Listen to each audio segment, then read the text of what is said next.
में आई है, यूपीएससी ये बढ़िया है और यूनिफाइड पेंशन स्कीम को बहुत समय से कर्मचारी और जो अधिकारी जिन लोगों ने कुछ के बाद यूपीएस के समय पे ज्वाइन किया था उन लोगों को बहुत समय से इंतजार था और अब ये समय आ गया है।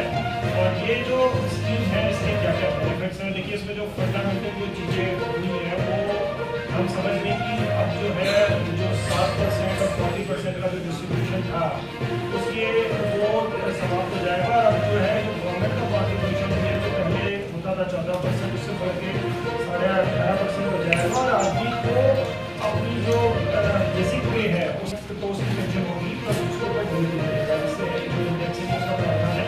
ये जो पीपीटी है ये हमें इसी के पॉइंट्स को इलाबोरेट करने के लिए आपको पहले से ही चलाई जा रही है और इसके जो स्पेशलिस्ट है हमारे साथ हम लोग सौभाग्यशाली कि आज हमारे पीसीपीओ साहब हमारे साथ हैं। डिटेल में आपको हमारे पीसीपीओ साहब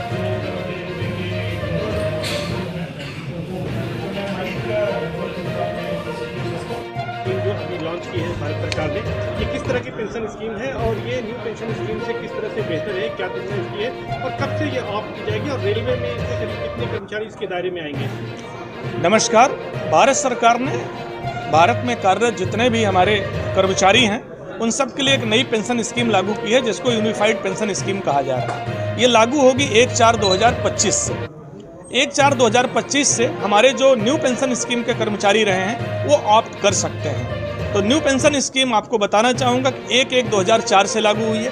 1/1/2004 से लेकर के अभी तक जितने नए लोग भर्ती हो गए हैं या जितने रिटायर हो गए हैं जो सेवा में नहीं है उनको भी इस ऑप्शन का लाभ मिलेगा। वो ऑप्शन देंगे तो हम उनको यूनिफाइड पेंशन स्कीम का लाभ देंगे। इस स्कीम के कुछ महत्वपूर्ण विशेषताएं हैं जो आपके माध्यम से हम जनता तक, अपने रेल कर्मचारियों तो बाकी कर्मचारियों तक भी पहुंचाना चाहेंगे।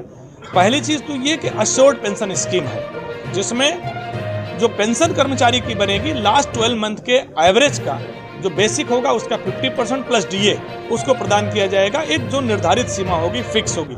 अभी तक न्यू पेंशन स्कीम में कर्मचारियों की मिनिमम पेंशन फिक्स नहीं थी, इसमें फिक्स कर दी गई है। दूसरी महत्वपूर्ण चीज़ है कि कर्मचारियों को एक मिनिमम पेंशन मिलेगी।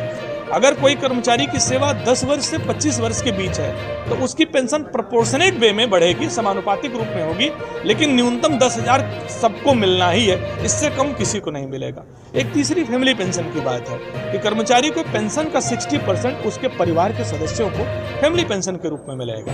एक चौथी महत्वपूर्ण चीज़ उस पेंशन स्कीम में कही गई, इसको इन्फ्लेशन से कनेक्ट किया गया है। जो इन्फ्लेशन है, जो महंगाई है, जब भी बढ़ेगी, सामान्यतः वर्ष में 2 बार डीए बढ़ता है, तो पेंशन में भी वो डियरनेस रिलीफ के रूप में वो चीज़ ऐड की जाएगी।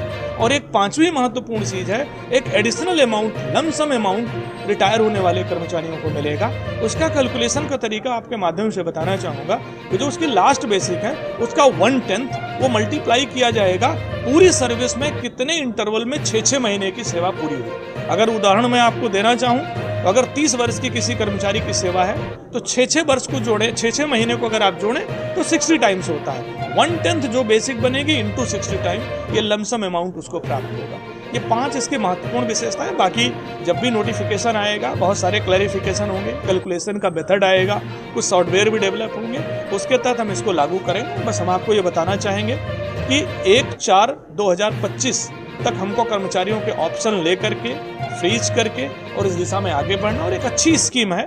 हम कहना चाहेंगे कि इसका लाभ कर्मचारियों को मिलेगा। एनसीआर जोन के तीनों मंडलों में कितने कर्मचारी हैं और कितना लाभ मिलेगा? और जी, अगर आपको बताना चाहूँ तो वर्तमान में एनसीआर के तीनों मंडल, वर्कशॉप, हेडक्वार्टर मिला करके लगभग 70,000 कर्मचारी काम कर रहे हैं। 70,000 कर्मचारियों में से लास्ट 1/4/2004 के बाद देखें तो 20 वर्ष हो गया, और एवरेज एक जो लाइफ होती है लोगों की सरकारी सेवा में रहने की वो 32 से 35 साल होती है। तो मान के चलें कि लगभग 55-60% कर्मचारी तो हमारे पास न्यू पेंशन स्कीम के लोग हैं जो इस सेवा को अडॉप्ट करेंगे, इस नई स्कीम को अडॉप्ट करेंगे। इसके अलावा 1/4/4 के बाद कुछ लोग ऐसे हैं जो नई पेंशन स्कीम प्राप्त करते हुए रिटायर हो गए, डेथ कर गए, उन लोगों को भी ऑप्शन लेकर के इसका लाभ मिलेगा। जी, अगर कोई 1/4/2004 के बाद कोई ऑप्ट किया, वो न्यू पेंशन स्कीम का पार्ट बना और उसकी डेथ हो गई, तो जाहिर है कि ऐसे केसेज में आपको बताना चाहूँगा कि 1/4/4 के बाद अगर किसी की डेथ हो गई तो उसको ऑलरेडी ऑप्शन दिया गया है। डेथ केस में फैमिली पेंशन में ओपीएस के अकॉर्डिंग जो ओल्ड पेंशन स्कीम थी उसका लाभ मिल रहा है। लेकिन फिर भी अगर वो ऑप्ट करना चाहेंगे तो हम उसका लाभ उनको दे सकें।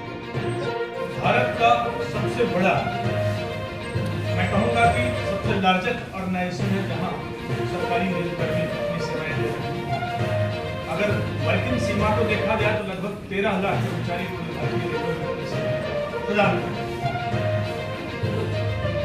न्यू पेंशन स्कीम जब से आई थी तब से उसके प्रावधानों को लेकर, जो 1/1/2004 से आई थी, उसके प्रावधानों को लेकर बहुत तरह की चीजें भारतीय रेलवे में लागू हुई और अब सरकार उसी को एक नए तरीके से यूपीएस लेकर के आई, यूनिफाइड पेंशन स्कीम।